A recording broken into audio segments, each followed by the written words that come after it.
tere sõbrad, me oleme Raamatutotsid ja see on Kuidas see lõppes.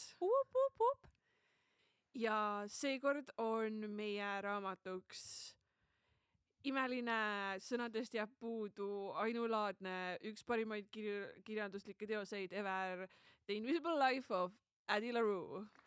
Jaa, see oli wild. Ma 3 sekundit tagasi enne siia jõudmist pidin selle special editioni ostma, sest et esiteks see on nii ilus.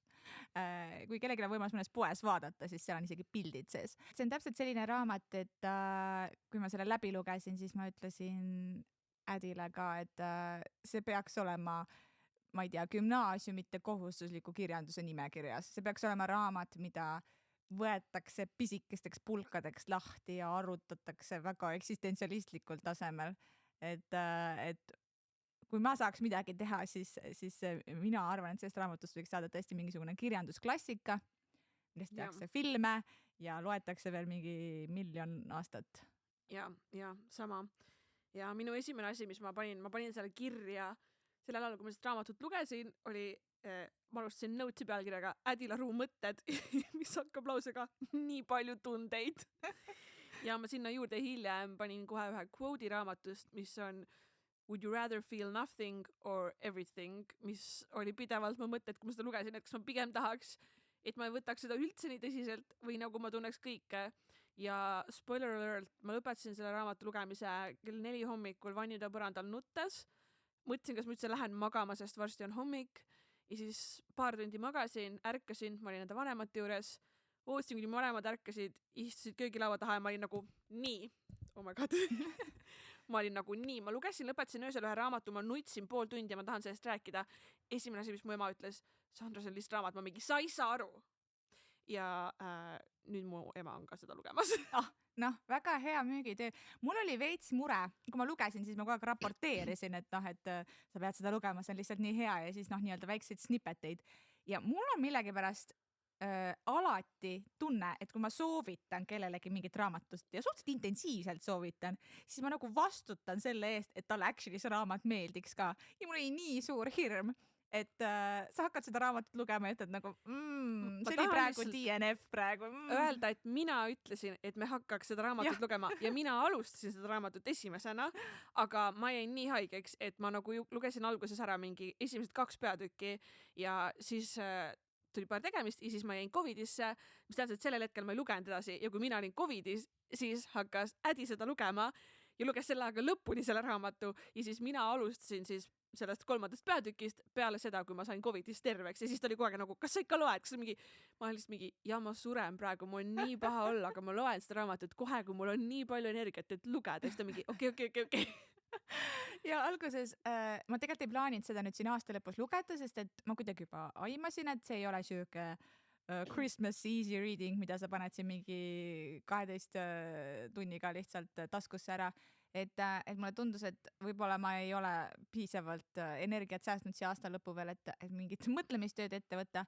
Ja see algus tundus ka, et see on ikka väga suur amps. Et kes ei ole sellest raamatust kuulnud varem või ei ole lugenud, siis tegemist on ühe naisterahvaga, kes otsustab teha siis diili pimedusega. Saatana jumala, ta on darkness. See on darkness, sest ta ütleb, et I'm older than the gods or the devil. Okay. Nii et ta ongi pimedus. Ta teeb diili, mis tähendab, et ta saab elada nii vanaks, kui ta tahab, aga sellega kaasneb üks aga, mitte keegi ei mäleta teda. Ta tegelikult ei saanud sellest aru, kui ta seda diili tegi. Jah, see vana head, diili tegemised. Ühesõnaga, et see terve see raamat võtab kokku 300 aastat. Ehk siis see tundub kohe alguses peale päris siuke hoogne amps, mida hammustada ja minu esimene noot see raamatu kohta oli nagu timeline'i tegemine, et aasta mingi 1714 Addie jookseb metsas. Sest et ma ei tunne, et ma üldse ei handli ära muidu, et mis on vahepeal juhtunud, aga see kõik jooksis suhteliselt kiiresti nagu loksus paika ja kokkuvõttes it was so worth it. Ja it was so worth it. Ja ma alustakski kohe selle nagu just kirjaliku poole pealt, mis minu arust nagu oli väga lahe ja sümboolne ülesehitus oli see, et kõik need peatükid, mis olid alguses, kui ta selle diili tegi, ehk siis nagu selle esimese nii-öelda 10 aasta osas, 20 aasta osas, mida ta elas nii, et keegi teda ei mäletanud, siis need peatükid olid palju detailsemad ja pikemad ja nendest ta ise kirjeldas ka, et nagu iga aasta tundub kui igavik ja siis, kui olid peatükid tänasest päevast või mida aeg edasi läks, siis seda lühemaks need peatükid läksid, sest et mida kauem sa elad, seda lühem iga aasta tundub ja seda kiiremini see elu ta läks ja võib-olla see ka, et Prantsusmaa külaelu aastal 1714 versus New York 2014, et nende elutempo on nii erinev ja see peatükkide nagu pikkus oli ka nii erinev, aga nii õigesti sümboolne kuidagi ja ma ei ole väga see inimene, kes tihti saab sellistest seostest aru, et ma loen pärast kellegi arvamustele nagu mingi oli jah, aga seal ma lugesin ja ma olin nagu esimese kolmandiku peal ja ma olin nagu mingi oh my god, nii hästi tabatud. Ja ma arvan, sellepärast see alguses tundus ka võib-olla väga suur amps, et need esimesed peatükid tõesti siis, kuidas ta seda diili, miks ta üldse seda diili tegi ja milline ta elu oli vahetult enne ja pärast olid päris pikad ja päris põhjalikud ja siis tunduski, et kui me nüüd 300 aastat nii detailselt läbi võtame, et siis ma pean natuke nagu aega ja energiat ja mingit vaimujõudu valima. Aga Ädi on siis tegelikult 18. sajandi neiukene, kes oli nii oma ajast eest, kui vähegi olla annab, sest et tema jaoks tundus maailma kõige kohutavam asi see, et teda taheti mehele panna kohalikule külapoisile. Ta ei soovinud minna sinna, kuhu tema vanemad siis üritasid teda suunata. Ei olnud tegelikult külapoiss, tegemist oli juba lesega, kelle naine suri ära ja olid lapsed. See tundus jah tegelikult. Külapoiss, ikkagi vanamees. Aga ühesõnaga nii nagu aasta 1714 ilmselt võis olla, et noore tüdruku arvamust mitte keegi ei küsinud, lihtsalt öeldi, et nüüd paned ilusa kleidi selga ja lähed mehele ja kolid välja ja... See on nagu seal Broad City sarjast on nagu mingi You wanna marry me? I'm 27, what am I, a child bride? Ja nagu tal oli sama, ta oli üle 20, tehniliselt oma pere jaoks juba häbiplekk. Ja ta oli tegelikult juba vist nagu lootnud, et vist nagu pääseb sellest, vähemalt sellest, sest tal oli niikuinii, ta oli tegelikult väga seiklushimuline ja uudishimulik ja isepäine ja ta tahtis tegelikult minna ja näha ja ta oli nii kurb, kui isa teda enam üks hetk kaasa ei võtnud mingitele kaubasõitudele kuhugi, isegi mitte suurde maailma, vaid umbes kõrval linna, et ta oleks tahtnud näha seda elu ja maailma ja kõik ja nüüd siis veel öeldi, et ta peab üldse mehele minema ja ühesõnaga tema tundus, et nüüd on nagu elu läbi, et kõik, nüüd ongi läbi. Ja siis ta palus kõikide maailma jumalate ja saatanate ja kelle iganes poole, et kes vähegi kuulaks, et et keegi tehke midagi, et ta ei taha ja ta oli reaalselt juba pruudikleidis umbes mingi. Ta pidi minema abielluma ja ta ütles, mul jäi midagi tuppa, ma lähen käin korra toas ja läks enda koju ja siis põgenes aknast või tagauksest ja lihtsalt jooksis minema. Jah.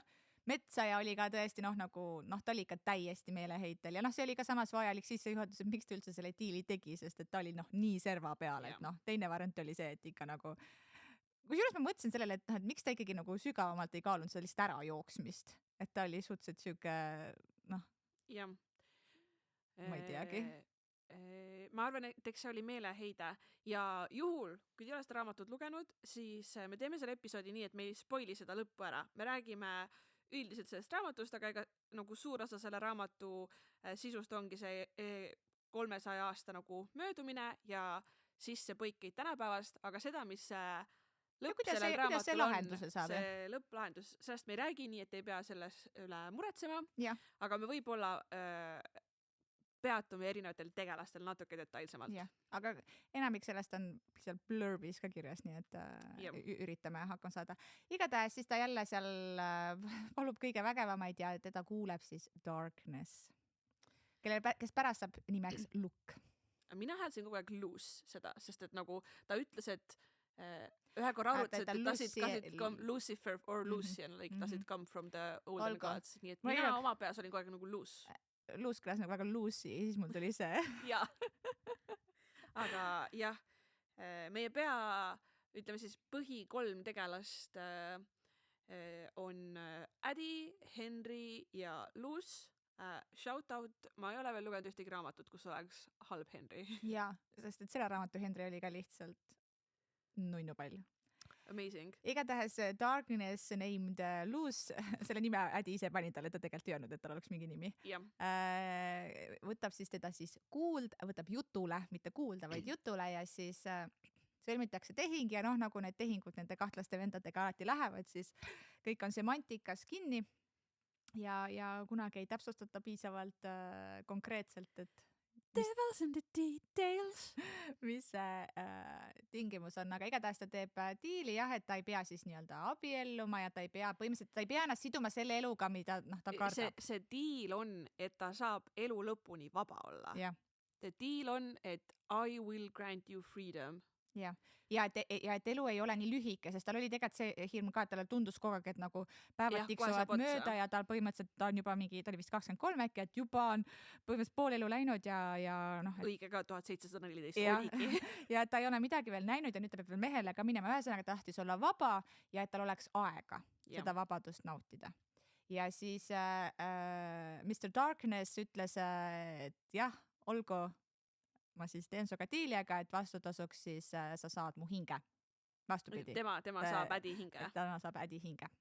Siis kui Ädi tunneb, et ta on valmis oma hinge andma, et ta annab talle nii palju aastaid elada, kui Ädi tahab ja kui Ädi enam ei taha elada, siis ta saab ta hinge. Ja tundus nagu nice. Let's go gang. Let's go gang. Aga tuli välja nagu need Mr. Darkness, ühesõnaga selleks, et seda vabadust siis Ädile anda, hakkas kehtima selline müsteeriline omadus, et esiteks Ädit ei olnud nagu olemas, ehk siis tema pere ei teadnud, et jah, ta kadus ära, mitte ükski inimene ei suutnud teda mäletada ja ta ei saanud endast jälge jätta. Jah, ta ei saanud oma nime öelda, ta ei saanud enda nime kirjutada. Ta ei saanud üldse kirjutada ega joonistada. Jah, midagi ei saanud. Inimesed unustasid ta kohe ära, kui ta põhimõtteliselt silmist kadus. Ma ei tea, ukse vahepealt kinni pani, siis juba oli meelest läinud. Ja tema pere, siis tal oli isa ja ema, siis nemad enam teda ei tundnud ja üldse ei tunnistanud, et neil oleks tütar, mis kohe alguses tegi talle väga-väga haiget, sest et ta sai aru, et okei, vabadus vabaduseks, aga et tal tegelikult olid väga sügavad tunded oma pere vastu ja eriti oma isa vastu ja nüüd tal nagu ei olnud midagi järsku. Et see oli siuke valus teadasaamine. Jah, mul on täpselt selle koha kohta kirjutatud see quote ka, kus ta üks hetk ütles, et but what is a person if not the marks they leave behind, et nagu kui ta sai aru, et ta ei saa joonistada, ta ei saa oma kunsti teha, ta ei saa kellegagi rääkida, et siis mis tast üldse saab või mis ta üldse on. Mis võib-olla toobki meid selle raamatu ühe hästi olulise põhiteema juurde, mis on see inglise keeles nagu väga ilusasti saab öelda, et the want või the need to be remembered. Et me kõik tahame, et meid mäletatakse, et meist jääks jälg, kuigi kui me reaalselt mõtleme, siis enamus inimesi on maailmast kustutatud umbes 50 aastat peale enda surma. Lapsed, kellel on enam tavaliselt enda nagu vanaemadest, vanaisadest midagi ei tea. Kui sa ei ole olnud kunstnik, autor, mis iganes, siis just ei jää sellist jälge, aga tegelikult me kõik elame või teeme mingeid asju ikkagi selle eesmärgiga, et keegi kuidagi paneks meid tähele. Vahet ei ole, kas see on su partner, see on su vanemad, su lapsed, sa tahad, et nagu keegi tunneks sind ja teaks sind ja et nagu sa oleksid kellegi jaoks olemas ja oluline ja nagu sind peetakse meeles ja see, kuidas see hakkab sinu mõistusega mängima, kui sa ei ole enam mitte kunagi mitte kellelgi meeles, on nagu väga tricky ja seal oli üks seik ühe mehega Prantsusmaal, kus nad veetsid terve päeva ja õhtu koos ja nad veetsid koos ka öö ja neil oli väga tore, neil oli tõesti nagu imeline keemia. Ja kui see mees jäi magama ja ärkas, siis ta arvas, ilmselgelt ta ei mäletanud Ädit ja enne kui Ädi ta juurest ära läks, siis ta andis Ädile raha, sest ta arvas, et ta on prostituut ja see oli üks neid esimesi hetki, kus me nägime, kuidas nagu Ädi sisemiselt murdus ja ta sai aru, et ükskõik kui tore ja kui pikk võib olla see kohtumine kellegagi, siis see ei loe ikkagist. Ja kõik need noh, see 300 aastat, see on ikka siuke hustling ja ausalt öeldes nagu müts maha meie tüdruku ees, sellepärast et ma ei tea, kuidas ta see 300 aastat üldse niimoodi vastu pidas, et ta ei saanud omada ei töökohta, tal oli veel siukene mingisugune maagiline twist, et ta ei saanud nagu asju omada, et ta võis nagu nii-öelda korjata endale asju, varastada siis põhimõtteliselt. Aga enamus asju kadusid ära. Aga need lihtsalt kuidagi kadusid ära või tal oli näiteks leidis mingi oma elamise, umbes kuidagi tal õnnestus mingi ja see läks lihtsalt, ma ei tea, põlema või mingid siuksed nagu random things või lammutati ära, et kuidagi tal ei olnud võimalik asju hoida, tal ei olnud mitte midagi, tal olid need riided, mis tal seljas olid. Et kuidas sa elad nagu nii pikalt, kui sul ei ole tegelikult ju ei süüa, ei raha, ei töökohta, ei elukohta, nothing. Ma tahan lihtsalt öelda, et te juba teate, et me iga episoodi lõpus räägime, mis Taylor Swifti laul see on ja ma sain just aru, mis laul terve see raamat on ja you're not gonna be ready, kui ma seda ütlen pärast. Ütleb pärast, jah? Jah. Olgu. Ei, ma ütlen tegelikult kohe. No. Please, I've been on my knees, change the prophecy, let it once, nagu aus, jaa. See raamat esiteks Rolling Stonesi muusikaajakirjanik valis The Prophecy 2024 aasta parimaks lauluks. Mina ka. Smart guy. Mina ka. Ja see on tõesti see laul, et sa kuulad seda laulu ja sa loed seda raamatut ja saad aru, et see on täpselt see sama tunne. See on täpselt seda sama tunne, et las ma nagu ühe korra saan olla kellelegi see inimene. Nagu I'm on my knees, I'm begging you, nagu palun lase mul lihtsalt kellegi jaoks olla oluline. Ja, siuke heart-wrenching, et kui alguses võib-olla Ädi kõige suurem probleem oligi see, et kus ta siis sööbib ja kus ta siis raha saab ja riided selga ja mis iganes ja peame meeles, et aastast 1714 kuni 2014 on maailmas toimunud väga murrangulisi ja suuri ja õudseid asju, mõni sõda on vahepeal olnud näiteks. 2 maailmasõda. Haige värk, et ja ta tegi kõik need läbi, et ühesõnaga Prantsuse revolutsioon, täiesti haige. Veits nagu mida kõike ma annaks, et ka seal olla, aga samas... Aga ei. Ühesõnaga, et kui tal alguses pigem oli see struggle, et kuidas nagu hakkama saada, sest et ma ütlen, see Biff on ikka, temast saaks mingi good boy scout lihtsalt, sest et on. Siis selleks ajaks, kui me aastasse 2014 jõudsime, siis tal tegelikult see ei olnud üldse, see oli tal nii mööda minnes, et okei, mul on uusi riideid vaja, lihtsalt võttis, mul on vaja mingi, mul on praegu mingi place, et ma vaatan, kuhu ma lähen, mis iganes. Et selleks hetkeks ta oli jõudnud sinnani, kus ta nagu tõesti, ta lihtsalt nii väga tahtis endast mingi jälje maha jätta, või et keegi oleks nagu tema jaoks olemas.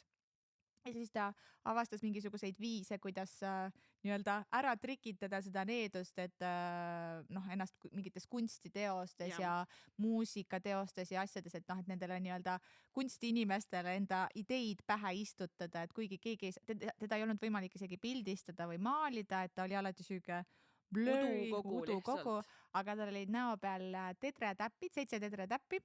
Mis nägid välja nagu tähtkuju? Ja siis, et see oli mingi asi, mida oli võimalik joonistada ja siis me nägime, kuidas mitmesaja aasta vältel siis kunstiteostes ilmus, et mingi salapärane naine, et midagi umbes aru ei ole saada, kes see on, aga tetretäpid olid 7 tetretäppi. Et kuidas ta leiutas neid viise, kuidas endast seda jälg maha jätta ja ta tõesti oli nii desperate, et lihtsalt andke keegigi.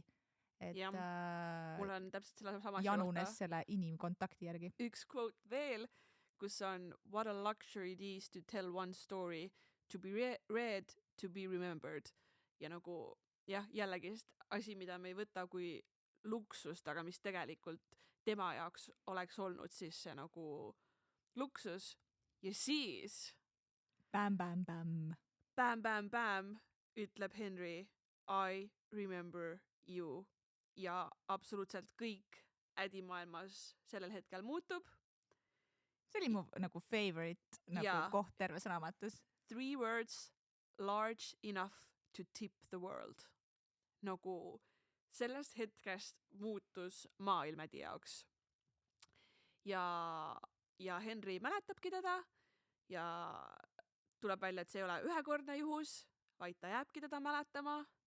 Ja see raamat hakkabki kulgema siis sellest hetkest alati veits jällegi ikkagi endiselt minevikus ka, aga olevikus hakkab edasi toimuma Henry ja Addy lugu, mitte lihtsalt Addy lugu. Ja jah, spoiler alert, they fall in love. How come? Who knew? They fall in love ja see on tegelikult hästi-hästi ilus, nagu kõik see, mis seal toimub ja kui neil on esimene tüli ja nagu Addy on täiesti veendunud, et nüüd on kõik läbi ja Henry läheb talle järgi ja Addy esimene küsimus on lihtsalt did I ruin us ja Henry on nagu mingi this was just a fight, you could never ruin us. Ja meil lihtsalt nagu chill. Ja lihtsalt need on nagu nii ilusad ja nagu kuidagi nii toored ja nii armastust täis hetked ja siis ühel hetkel paratamatult, kui sul on tüdruksõber, sa tutvustad teda enda sõpradele ja boom, Henry sõbrad kohtuvad temaga ja pärast ei mäleta seda. Ja Addy mõtleb, mis ta teeb, kuidas ta sellest olukorrast välja saab ja kuna our girly ei ole 300 aasta jooksul olnud suhtes, siis ta esimene refleks on ikkagi ära joosta, nagu see on olnud. Ta literally jooksis ära. Literally. Ja aga our boy Henry has been in a relationship ja jooksis järgi. Mille peale Addy otsustas, et tead mis? Fun fact, ma sündisin 300. Jah, sest et Magically, nii nagu Henry mäletas teda, siis Henryle sai ta ka oma lugu jutustada ja oma nime öelda. Ja ta rääkis kõike seda ära, mille peale Henry hakkas naerma ja Addy oli nagu mingi, ja okei, sa ei usu mind niikuinii ja Henry oli lihtsalt mingi I do, because I also made a deal.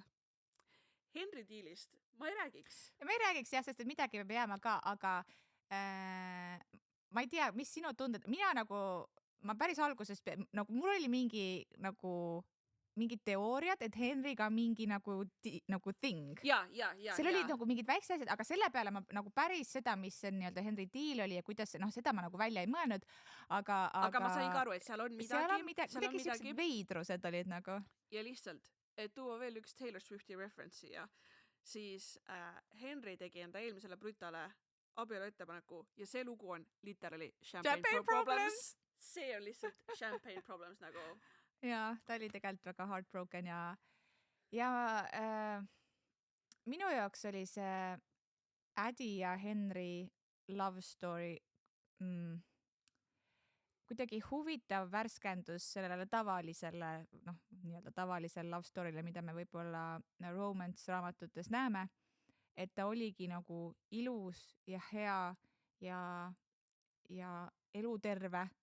Aga sa said aru nagu mille baasil see suhe tekkis ja see oli nagu natukene ka loogiline, kuidas see raamat lõppes ja kuidagi nagu, et vahest on niimoodi, et su teele satub lihtsalt see inimene, keda sa praegusel hetkel vajad. Ta on nagu vahet ei ole, kas ta on korraks siin või ta on forever. Ta satub õigel hetkel su ellu, sest sul on vaja teda, su hingel on vaja teda, sul on vaja teda selleks, et kasvada ja olla selline inimene, nagu sa tegelikult peaksid olema. Ja nende kuidagi see omavaheline suhe oli täpselt see, et nad tõid üksteisest välja selle nagu parima, ilma et nad oleks üksteist üritanud muuta.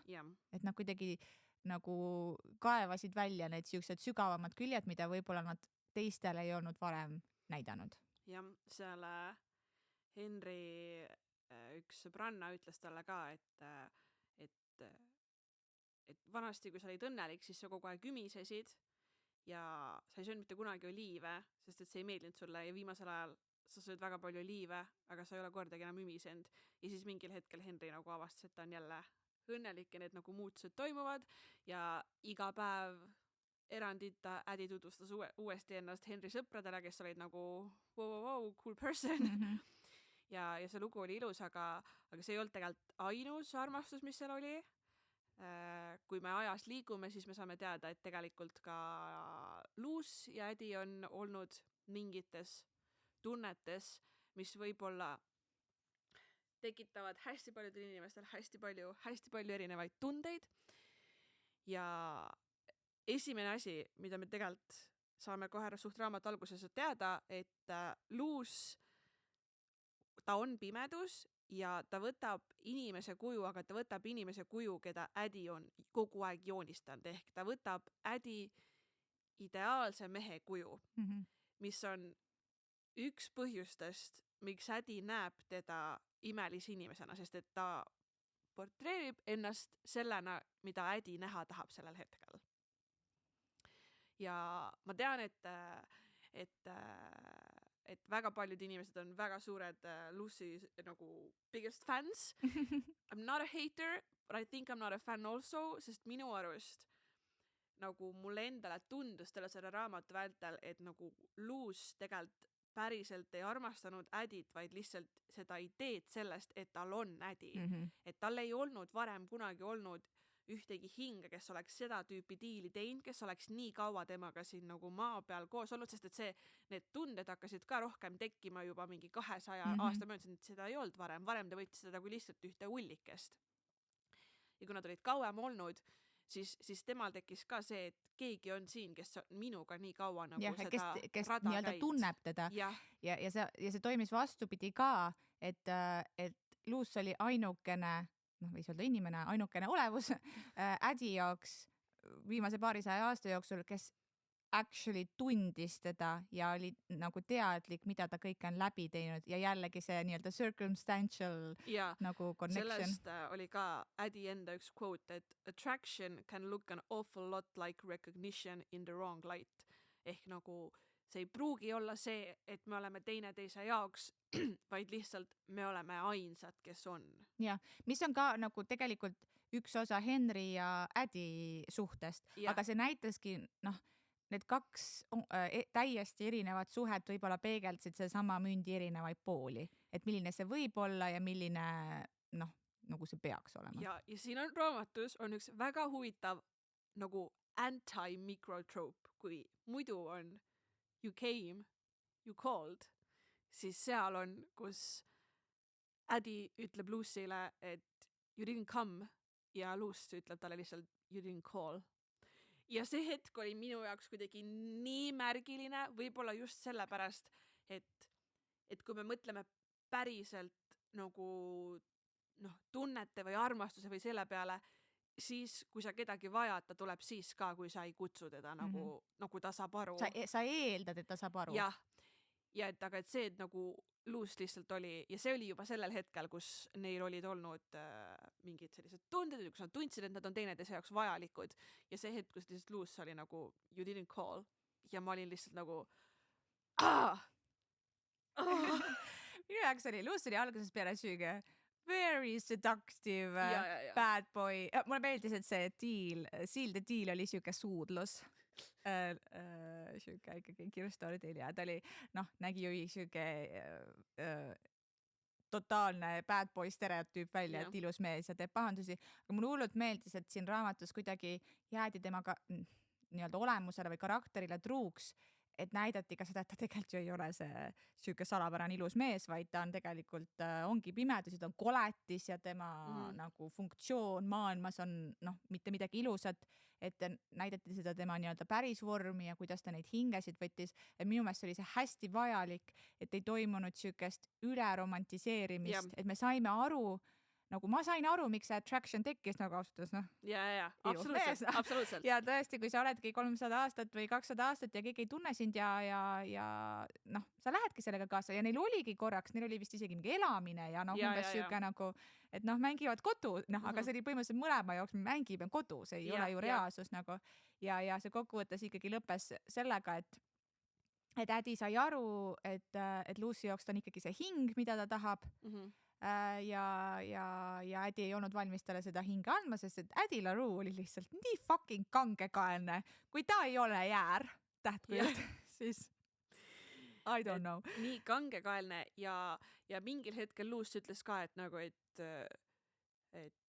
you love my lips ja et you love my lips ja Ädi oli nagu mingi I love the sound when it makes when you say my name, et nagu asi ei ole sinus, vaid lihtsalt selles, et sa oled ainus, kes mu nime saab öelda, et ära hetkeski arva, et sina oled see, keda ma tahan, vaid lihtsalt see on lihtsalt ongi circumstantial lihtsalt sellepärast, et sina ütled mu nime ja keegi teine seda praegu öelda ei saa. Ja ta ütles ka Lucyle selles mõttes, et otse välja, et ta ei usu, et Lucy-sugune olend on üldse võimeline armastuseks kui tundeks, kuidas meie seda teame. Et see, et ta ütleb, et ta hoolib Adist või et ta armastab teda või mis iganes, ma ei mäleta, kas ta ütles seda otseselt niimoodi välja, aga vahet ei ole, et see igal juhul ei ole, nad ei räägi samast asjast. Seal oli see stseen, kus Adi ütles talle, et you can't always get what you want ja siis ta ütles a want, this is not a want, this is a need. I need you like you need me. I love you like you love me.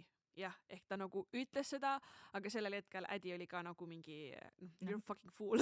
Ja me ei räägi samast asjast, mis oli nagu nii aus jälle ja mulle tundus, et see Henry ja Adi vaheline nagu suhe oli ka kuidagi, seal olid mingid hetked siis, kui nende suhe oli juba nagu kuidagi sügavamaks läinud, siis Adi oma peas nagu arutles, et kas see on armastus. Ja ma tahaks, et see oleks armastus või kas armastus on selline või et ta nagu arutles ja ta tegelikult oma peas nagu, ta jõudis sinnani, et jah, et ta armastab Henrit, aga see oli kogu aeg siukse nagu, et mida mingil hetkel armastus minu jaoks tähendab, mida ma vajan, et see armastus oleks, milline ta peab olema. Jah, et kas see on nagu, et isegi kui ma arvan, et ma armastan teda, siis kas see on see õige tunne, mida ma pean tundma.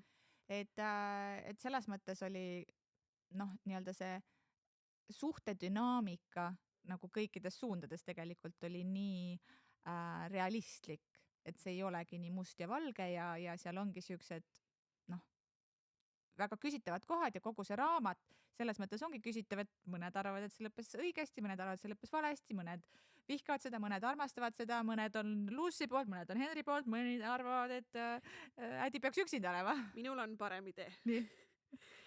Raamatu alguses me kohtume muusiku Toby'ga.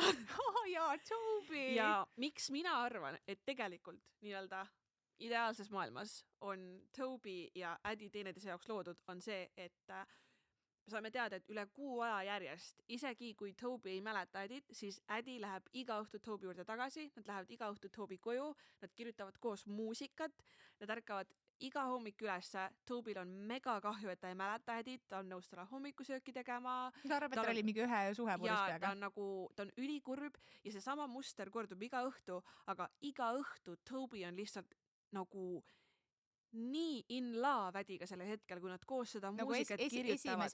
Ta tegelikult esimesest silmapilgust peale, ta kohe spotib seal samas pubis või baaris, kus Toby esineb, ta spotib kohe Adi ära ja nagu iga kord. Jah, et me tegelikult näeme, et see võiks olla see side, mis võiks päriselt olla päris, sest et tal on neid nagu selliseid väikseid suhte snippeteid olnud 300 jooksul väga palju, aga nagu see Toby'ga on lihtsalt see, kuhu ta läheb kogu aeg tagasi ja ta on nagu, see on see, mis tahan ja see, kuidas Toby tema peale reageerib ja pärast, kui me kuuleme seda Toby laulu ja Toby ütleb ka, et ma kirjutasin selle raamatu kellestki, keda ma vist armastasin mingis hetkes, aga ma ei mäleta seda, et nagu see oli tegelikult kuidagi ka nii toores ja oluline ja ma arvan, et nagu Adi jaoks ka tegelikult märgiline hetk, et ta sai aru, et iga õhtu, kui ta läheb, siis tast tegelikult hoolitakse sellel hetkel, isegi kui see kestab vaid hetke.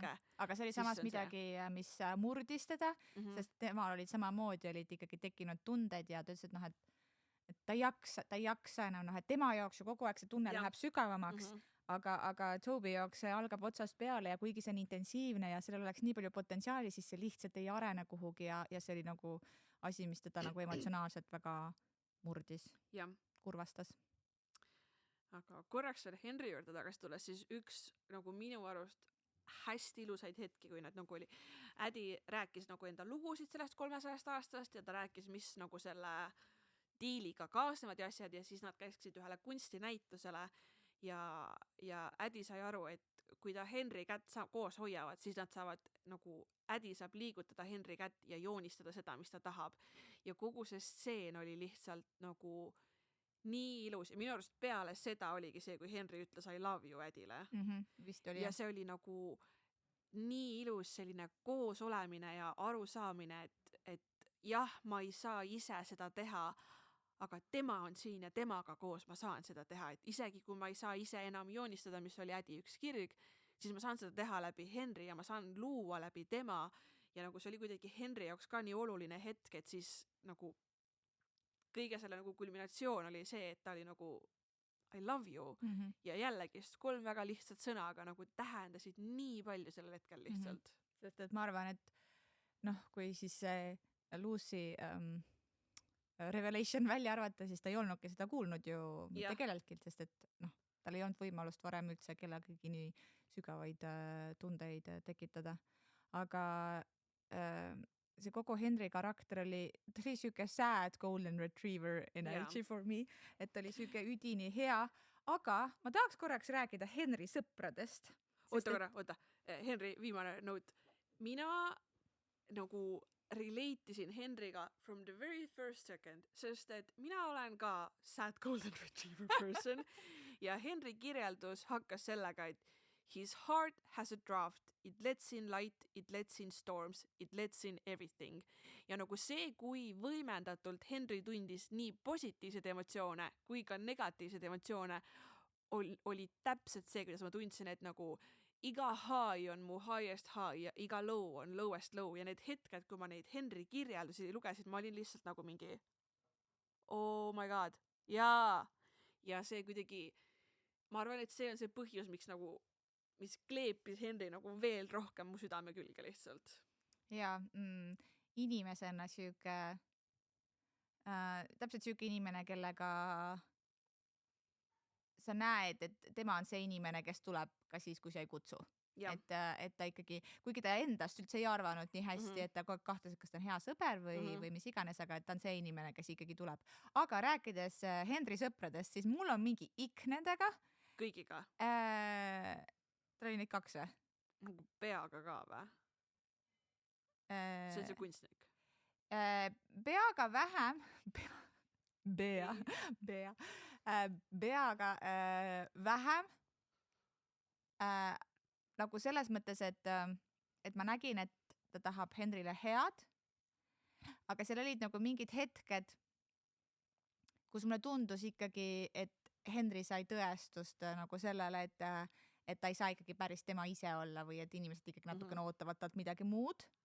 Aga võib-olla see on ka nagu paratamatus, et me alati nagu kuidagi projitseerime teisele inimesele mingisuguseid omadusi, mida me nagu ootame neilt.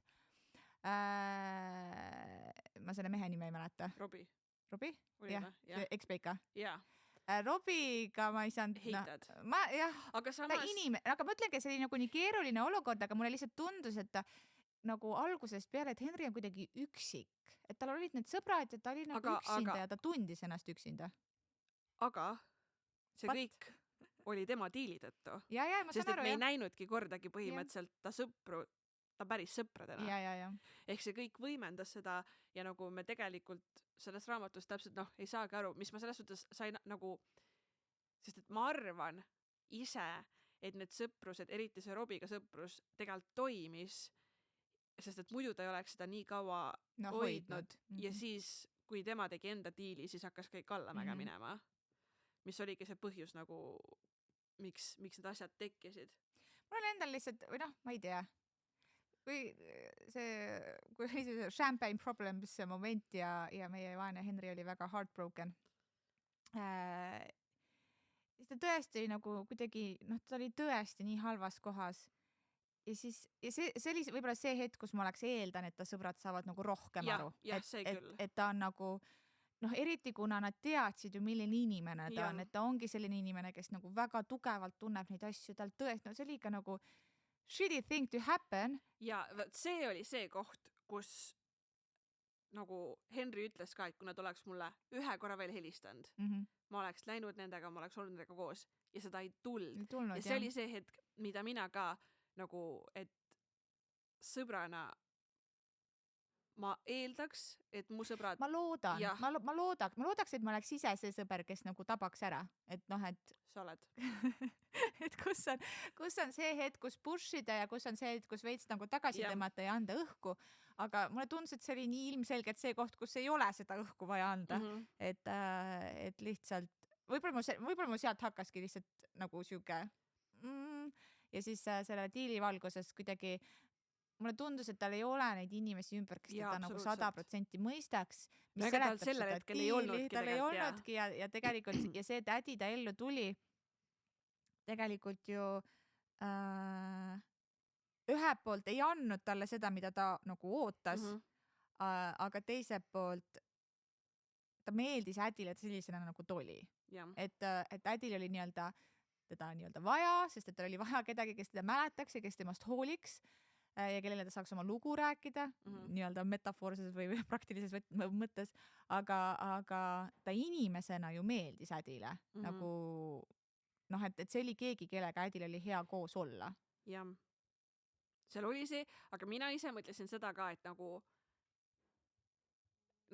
mis võib-olla minu jaoks ongi see, et sellel et seal ei olegi tegelikult mitte ühtegi ideaalset või perfektset lahendust, on see, et Ädi nagu armus Henrisse, aga see oli ka tegelikult veits nagu circumstantial, sellepärast et kui sa leiad esimese inimese, kes sind 300 aasta jooksul nagu mäletab, siis see võib-olla ongi bound to happen, sellepärast et see tekitab sus nii palju emotsioone, pluss kui võtame Henry diili arvesse, siis kui sa leiad esimese inimese, kes on nagu Ädi, siis kas see on päris tunded või see on see, et nagu lõpuks ometi.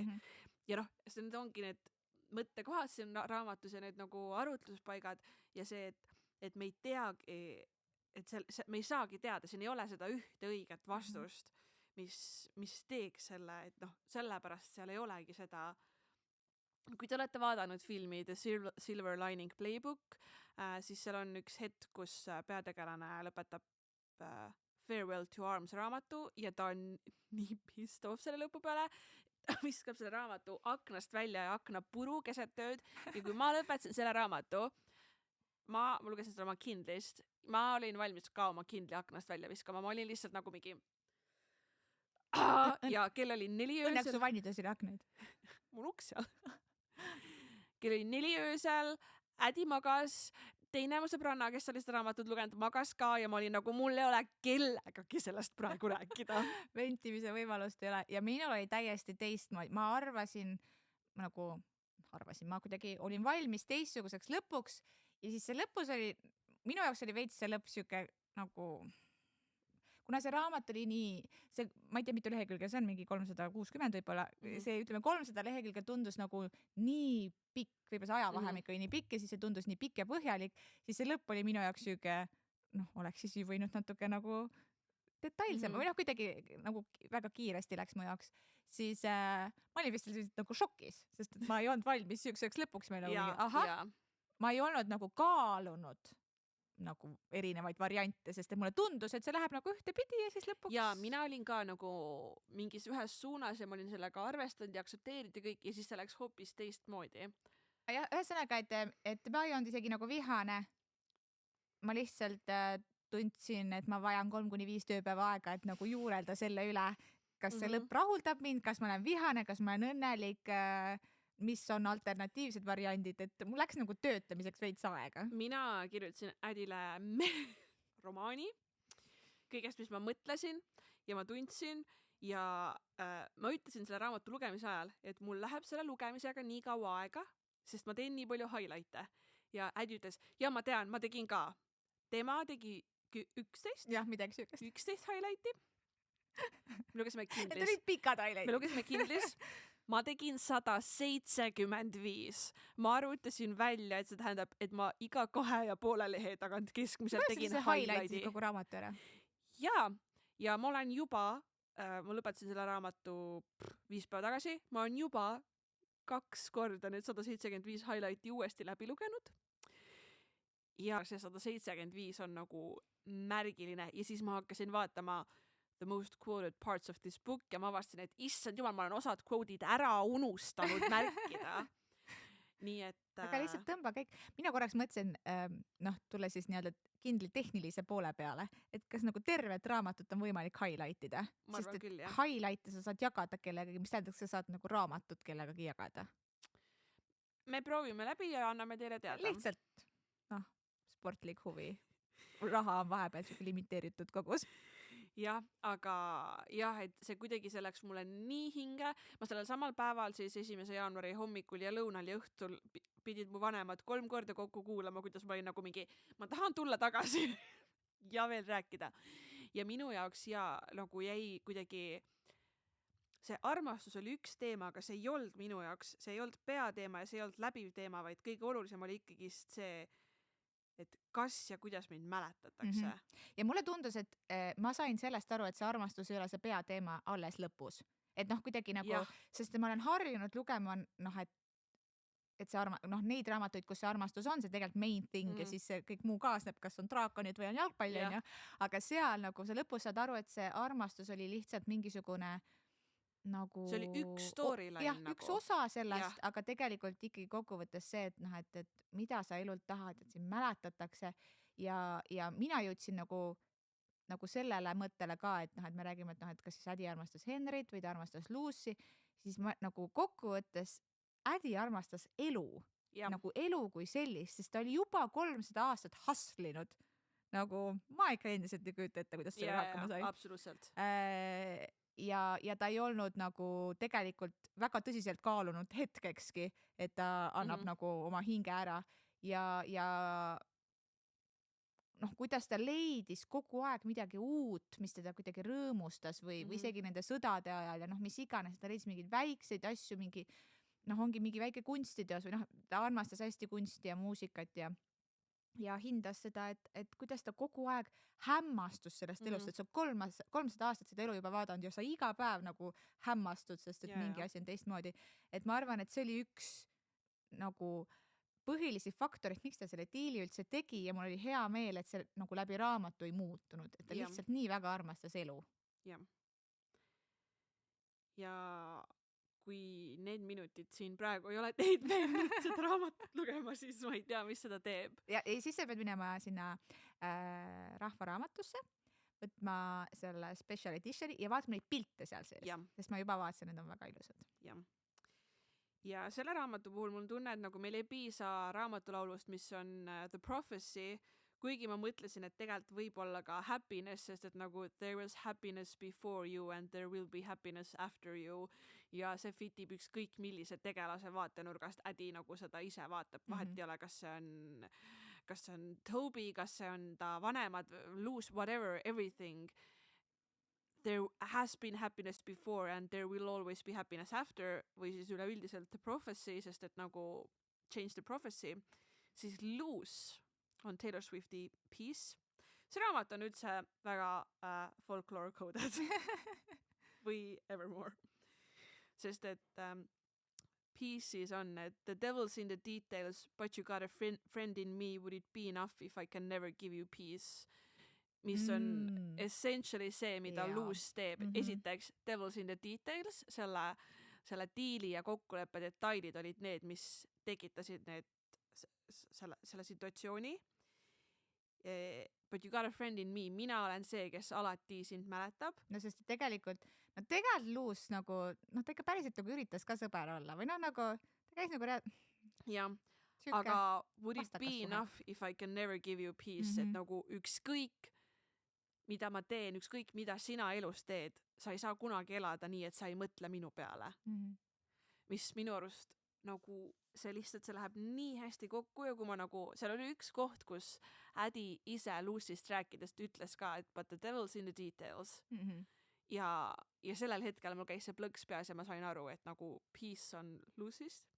Siis Henry on minu arust August, sest et nagu August slipped away in a moment of time. Ja see meeleolu ja kõik vibe on ka väga Henry nagu meil on see, aga see on ajutine.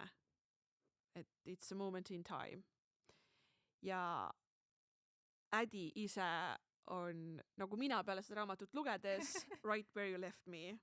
Nagu, help, I'm still at the restaurant. I stayed here, dust collected on my pinned up hair. They expected me to find somewhere, some perspective, but I sat and stared. Nagu, I tried it all ja ma olen ikka siin. Ma ei ole siit ära läinud, siit being the planet Earth. Ma olen ikka veel siin, ma ei ole võib-olla tegelikult nagu justkui mitte midagi saavutanud ja 300 aastat on mööda läinud, aga ma ei anna alla ja ma olen ikka siin ja ma olen täpselt siin, kus sina mu jätsid, Lucy, ma olen siin planeedil ma ei kao siit ära ja nagu it doesn't matter, ma olen siin, kuhu sa mu jätsid ja ma ei kavatse ka nagu alla anda või nagu ära minna lihtsalt. Ja fun fact, Ädi kirjutas mulle I'm still at the restaurant with my book ja ma lihtsalt nagu mingi, miks? Või ma ei mäleta kellega või mingi küsimus, mingi kuidas sa sinna said? Ja ma olen nagu mingi know the song. Sest et meil ei olnud tollel hetkel otseühendust ja ma ei teadnud, mis mõttekäik sellele eelnes. Aga ma olen 100% nõus. ja raamat on veel Lizzie McAlpini Doomsday, kus ta ütleb ka, et and the funny thing is I would have married you if you would have stuck around. I feel more free than I have in years, 6 feet in the ground.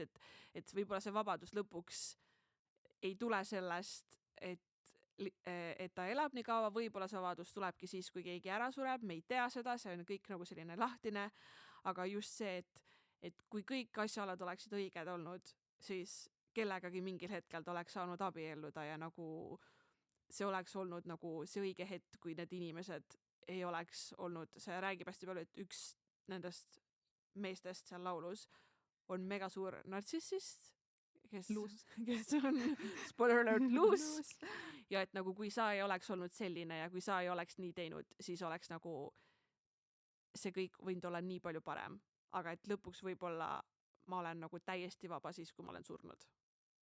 Mis on arvatavasti see, mida nagu Addy võib ka tegelikult tunda, et kui ta lõpuks on nõus alla andma, siis on see, et nagu now I'm finally free. We'll never know. Jah. Laulud öeldud, aeg on minna järgmise episoodi juurde, mille keskmesse tuleb. Ja tegelikult me otsustasime, et kuna märtsis on emakeelepäev, siis me võtame ette hoopis eestikeelse raamatu ja meie järgmiseks raamatuks saab Kaarnapuu. Me oleme väga elevil, et seda lugeda ja loodame teiega. Sellega võtame kokku meie selle aasta teise podcasti. Ilusad sõbrakud, hoidke enda sõpru, tehke kõigile palju mususid, kui teil on nõusolek ja Come before they call.